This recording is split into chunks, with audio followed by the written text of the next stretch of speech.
Que el Espíritu Santo esté en tus labios y en tu corazón para proclamar dignamente la palabra del Señor. En el nombre del Padre, del Hijo y del Espíritu Santo. Amén.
El Señor esté con ustedes. Del Santo Evangelio según San Mateo.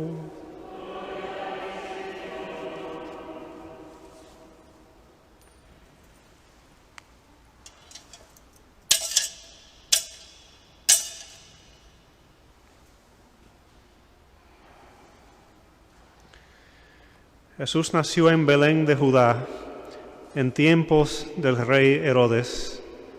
Unos magos de Oriente llegaron entonces a Jerusalén y preguntaron: ¿dónde está el rey de los judíos que acaba de nacer? Porque vimos surgir su estrella y hemos venido a adorarlo. Al enterarse de esto, el rey Herodes se sobresaltó y toda Jerusalén con él. Convocó entonces a los sumos sacerdotes y a los escribas del pueblo y les preguntó dónde tenía que nacer el Mesías. Ellos le contestaron: en Belén de Judá, porque así lo ha escrito el profeta. Y tú, Belén, tierra de Judá, no eres en manera alguna la menor entre las ciudades ilustres de Judá, pues de ti saldrá un jefe, que será el pastor de mi pueblo Israel. Entonces Herodes llamó en secreto a los magos para que le precisaran el tiempo en que se les había aparecido la estrella, y les mandó a Belén, diciéndoles: vayan a averiguar cuidadosamente qué hay de ese niño, y cuando lo encuentren, avísenme para que yo también vaya a adorarlo. Después de oír al rey, los magos se pusieron en camino, y de pronto la estrella que habían visto surgir comenzó a guiarlos, hasta que se detuvo encima de donde estaba el niño. Al ver de nuevo la estrella, se llenaron de inmensa alegría. Entraron en la casa y vieron al niño con María, su madre, y postrándose lo adoraron. Después, abriendo sus cofres, le ofrecieron regalos: oro, incienso y mirra. Advertidos durante el sueño de que no volvieran a Herodes, regresaron a su tierra por otro camino. Palabra del Señor.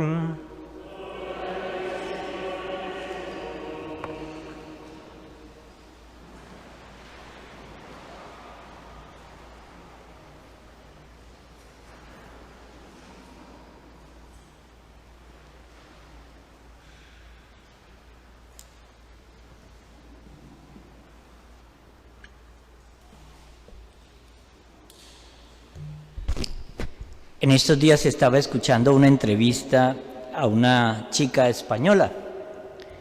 Y esta chica española contaba su historia y ella se hizo famosa porque ella insistió en salvar una familia afgana que había quedado atrapada allá después de que el padre de familia le había servido al ejército norteamericano como traductor. y eran 7 integrantes de una misma familia. Pero esta chica, al contar su historia, contó algo bien interesante. Ella es española, muy joven, de unos 28 años, y contaba que había estado visitando todos esos países aborígenes de América Latina, Colombia, Venezuela, Cuba, Ecuador. Y vean ustedes, porque para Europa, nosotros los latinoamericanos somos exóticos, animalitos raros de la creación. Pero cuando ella empezó a contar que ella llegó y no iba a las grandes ciudades, sino a los pueblitos, a la selva, a hablar con los indígenas, e iba sola, altamente peligroso. Y que había probado la ayahuasca, que había probado las hierbas, que se había ido a África con tribus indígenas de África, que había probado el animismo a ver si ahí estaba Dios, que luego se fue a Asia y probó las tradiciones de Buda y se metió con Zoroastro y fue hasta el Japón a ver qué era lo que estaba. Y de pronto ella llega y se obsesiona con Afganistán. Imagínense ustedes una chica linda de 28 años que le da por hacer turismo en Afganistán, solo para conocer qué tenían de radical los musulmanes de Afganistán. Y ahí, una noche, ella se siente atrapada y la acoge una familia, la familia de Baduín, y la refugia en esa casa durante un mes. Y ella empieza a ver estas familias, a ver todo, y ella recuerda que una monjita de la caridad de la Madre Teresa de Calcuta, cuando ella estaba en Bombay, en la India, vio el amor con el que cuidaba a un leproso, cómo le limpiaba las heridas, cómo le daba de comer, cómo lo acostaba, cómo le daba sus medicinas, y sintió que esta familia, que era de origen musulmán, le estaba haciendo a ella, que era de religión atea practicante, pero buscando algo. Se dio cuenta que cuando salió el ejército norteamericano, a ella la lograron sacar. Y el muchacho se quedó atrapado con su familia en Kabul. Ella empieza a hacer toda una labor, campaña en España, firmas, páginas sociales, y logra a los 12 días que el Ministerio de Exteriores de España le dé el permiso y sacan la familia de Afganistán, pasando por un periplo que es muy largo. Pero cuando la entrevistaban, decía algo bien interesante. ¿Qué te llevó a ti a ayudar a esa familia, sabiendo que si tú no hacías nada, a él muy posible lo mataban y su familia también? Y ella dijo, porque una monjita de la caridad católica me enseñó que hay que hacer las cosas por nada, solamente por amor. Y yo desde entonces soy muy dada a hacer las cosas por amor. Déjenme leerles un texto. Edith Stein era una muchacha judía que se convirtió al catolicismo y entró al convento antes de que empezara la Segunda Guerra Mundial. Y cuando empezó la Segunda Guerra Mundial, los nazis entraron al convento, la sacaron a ella y a su hermana y las llevaron a las cámaras de gas y allí murieron. Pero dentro de los libros, si algún día ustedes de verdad quieren leer lo que es una profunda teología, léanse los libros de Edith Stein. Decía: Dios es la verdad. Quien busca la verdad, busca a Dios conscientemente o no. Esta es una verdad que también San Agustín nos decía.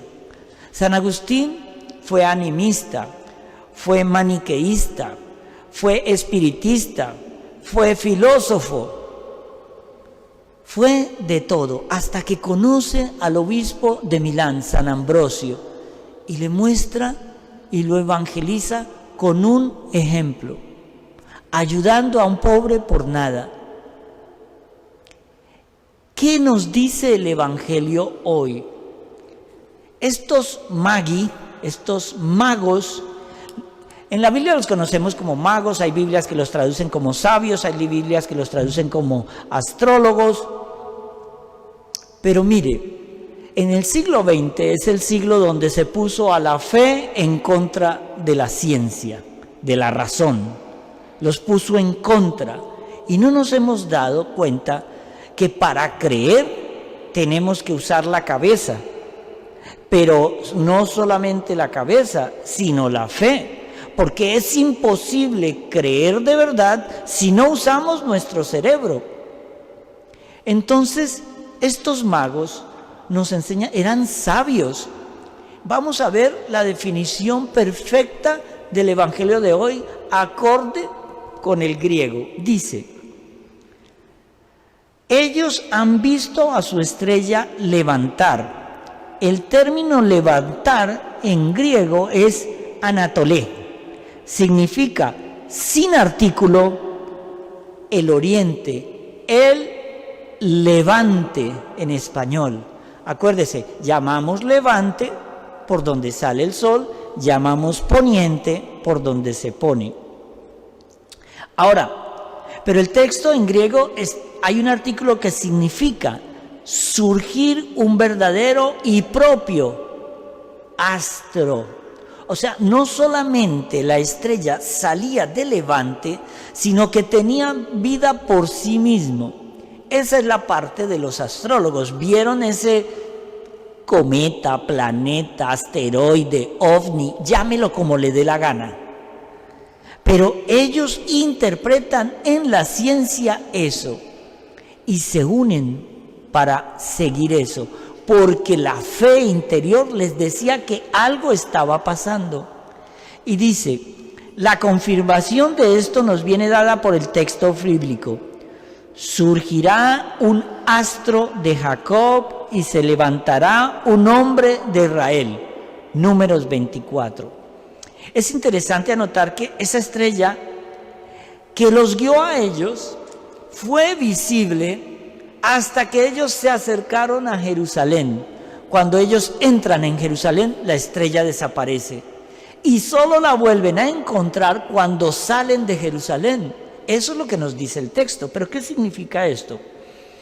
Significa que esa preocupación que ellos tenían, recordemos una cosa, hay unos estudios que es el más acercado de los estudiosos ahora, que cada mago en la tradición representaba un continente y una raza. Melchor, Gaspar y Baltasar representaban, uno venía de Tarsis. Tarsis era el nombre antiguo de España. El otro venía de Persia, de Irán. Y el otro venía, se calcula que del reino de Saba, del Cuerno de África. Pero se reúnen en lo que hoy llamamos Siria. Vamos a hacer de nuevo el mapa virtual. Esto es Israel. Aquí arribita queda Siria. Aquí queda el Líbano. Ellos se reúnen por aquí. ¿Por qué? Porque los caminos los conducían por donde había agua.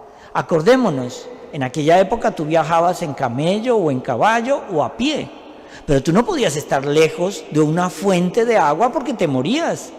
Entonces ellos se reúnen al norte y empiezan a bajar hacia Jerusalén, porque ellos tenían que ir pegados al lago de Genesaret y luego por el río Jordán, porque o si no, eso es desértico. Entonces, cuando vemos aquí que ellos se acercan, los que han logrado estar en Israel saben que hay para el camino que conduce a Belén tiene que pasar por Jerusalén, pero ellos se dan cuenta que al entrar en Jerusalén pierden la estrella. Por eso viene la pregunta. Queremos saber dónde ha nacido el rey de Israel, y eso alerta al rey Herodes. ¿Cómo así? ¿Ya nació? Mire, él conocía la escritura. Él llamó a los escribas y fariseos y a los grandes estudiosos de esa época a preguntarles, ¿dónde es que dicen que va a nacer Jesús, el Cristo? Nacerá en Belén de Judá. Lo dice Jeremías, Isaías, Zacarías, Oseas, lo dice todos los sagrados escritos, lo vemos en Números, lo volvemos a encontrar en el Éxodo. Todo confluye, o sea, es como dice, huele a queso, sabe a queso, luce como queso, es queso. Eso no es un avión. Él llama a los profetas y le dice, nacerá en Belén de Judá, de la tribu de David, nacerá de una virgen. Herodes, en medio de la ceguera de su poder, les dice a ellos, no, vayan, busquen los datos, me avisan que yo quiero ir a adorarlo. Pero miren lo que pasa aquí de nuevo. Aunque Isaías de 1 a 6, la ciudad de Jerusalén es llamada a levantarse y a coger la gloria del Señor, aquí ni Herodes ni los jerosomalitanos, o sea, los habitantes de Jerusalén, quieren reconocer que ese es el que ha nacido como rey. No lo quieren aceptar. Es más, esa verdad les estorba. No la quieren. Aunque ya la profecía dice que Jerusalén, mire, hago un paréntesis aquí. Cuando leemos el Apocalipsis en la última parte, dice que el Señor vendrá una segunda vez y que va a reinar entre nosotros. Y el que muera de 500 años habrá muerto joven. O sea, el Señor va a reinar. ¿Y sabe cuál va a ser el mejor plan del mundo en el verano o en el invierno? Nosotros tendremos que ir a ver la Jerusalén celestial por lo menos una vez al año y veremos a Jesús cara a cara. Apocalipsis, Revelation, como lo dicen en inglés. Pero eso ya está escrito en Isaías cuando iba a venir la primera vez. Entonces, ellos no encontraron una respuesta, sino lo de Belén de Judá. Y ellos salen de Jerusalén y encuentran de nuevo la estrella. La estrella no brillaba en Jerusalén. La estrella iba a brillar hasta Belén, porque ahí había nacido la luz del mundo. Y ellos guían eso, siguen por eso. Y cuando se presentan, ¿qué es lo primero que hacen? Se postran y adoran al Señor. Y le traen oro, incienso y mirra. El oro, porque el Señor es rey. El incienso, porque es divino.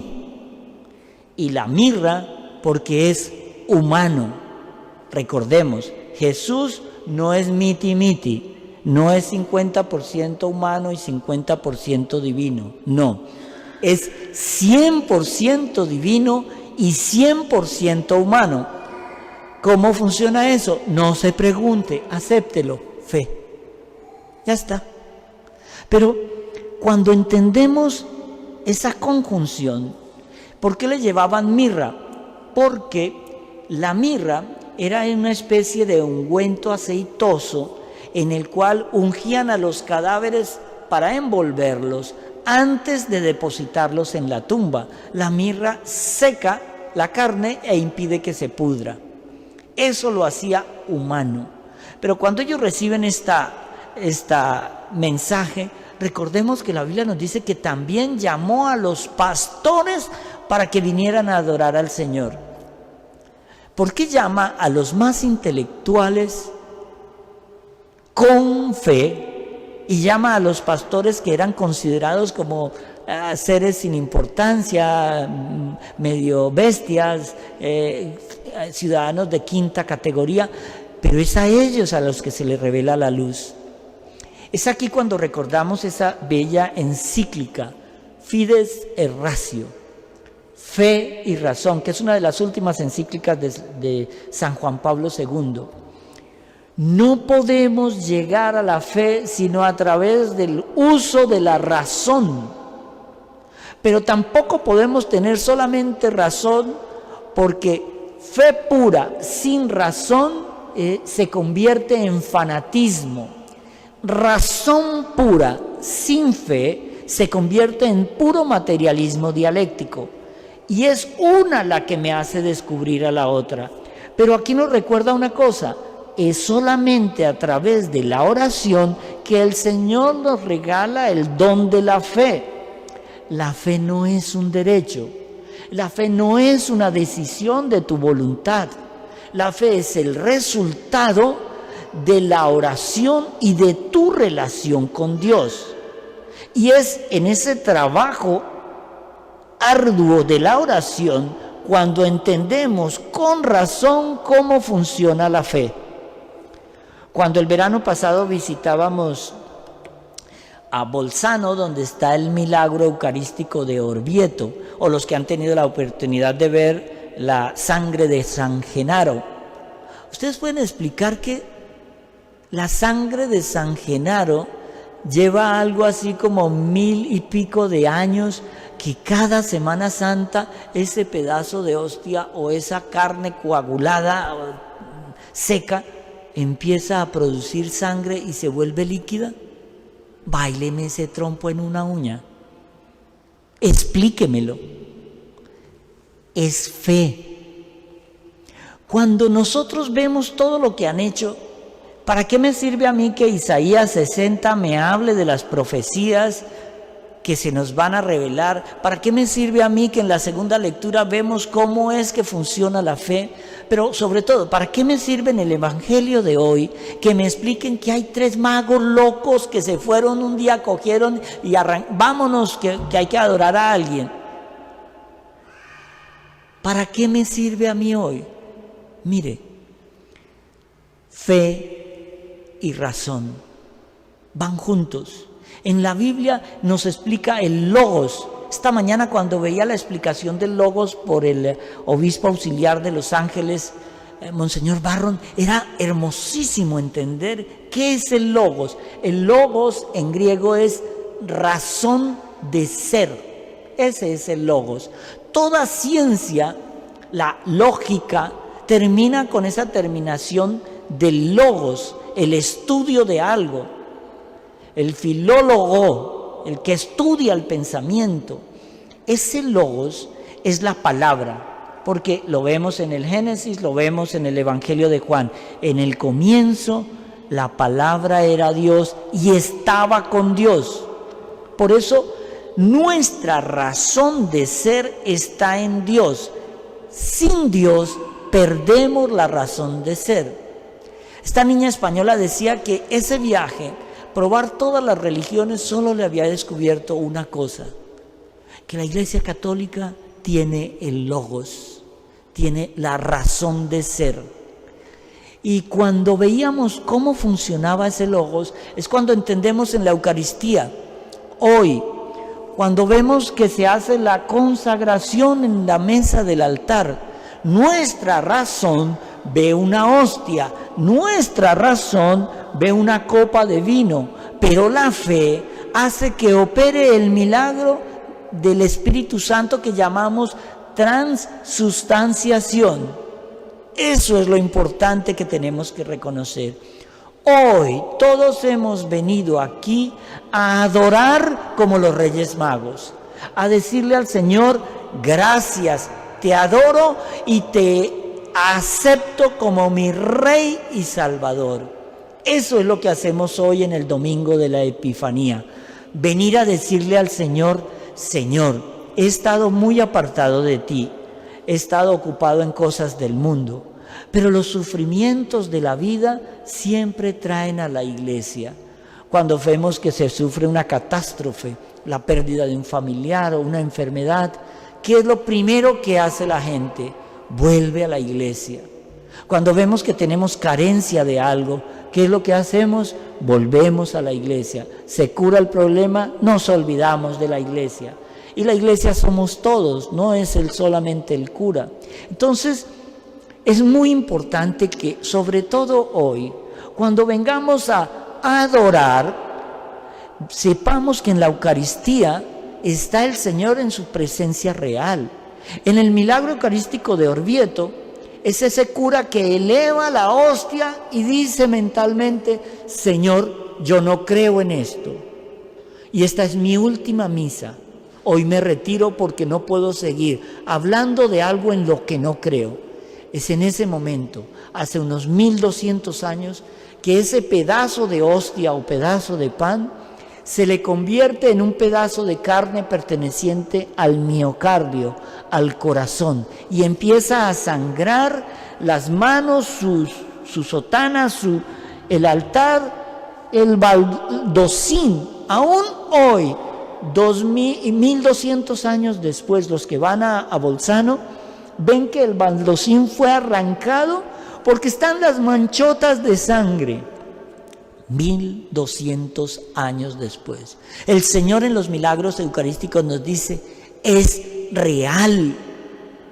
Dichosos los que sin ver creyeron. Es una bienaventuranza que el Señor nos da. Cuando vengamos hoy aquí, tenemos que estar conscientes de dos cosas. Uno, que debemos estar preparados y dignos de sentarnos o acercarnos aquí a tomar el cuerpo del Señor. ¿Qué nos hace dignos? El estar viviendo los sacramentos como Él manda, no como a mí me da la gana. El pasar por el dry cleaning de la confesión y decirle al Señor, me equivoqué, Señor, me equivoqué. Y lo peor de todo, creo que voy a seguir equivocándome, pero si 30,000 veces peco, 30,001 me confieso.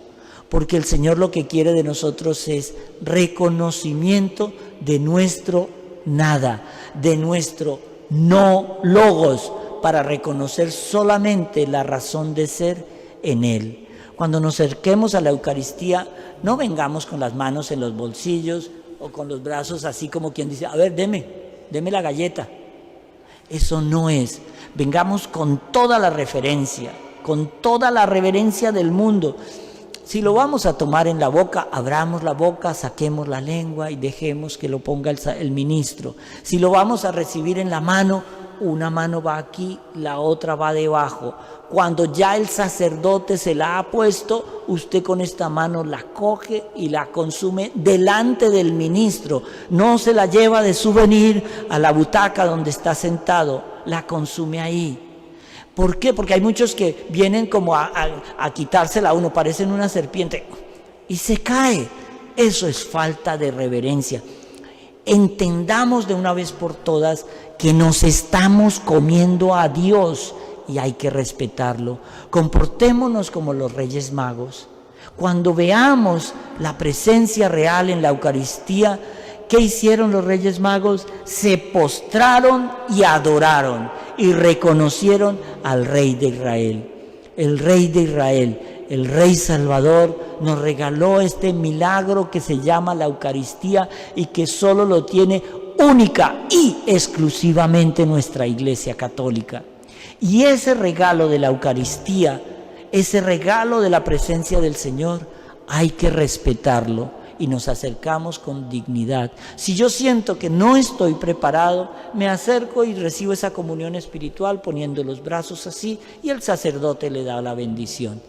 Pero acordémonos siempre que tenemos que ser como los 3 Reyes Magos, acercarnos a agradecer, a adorar, a pedir y sobre todo a reconocer que Él es nuestro Salvador.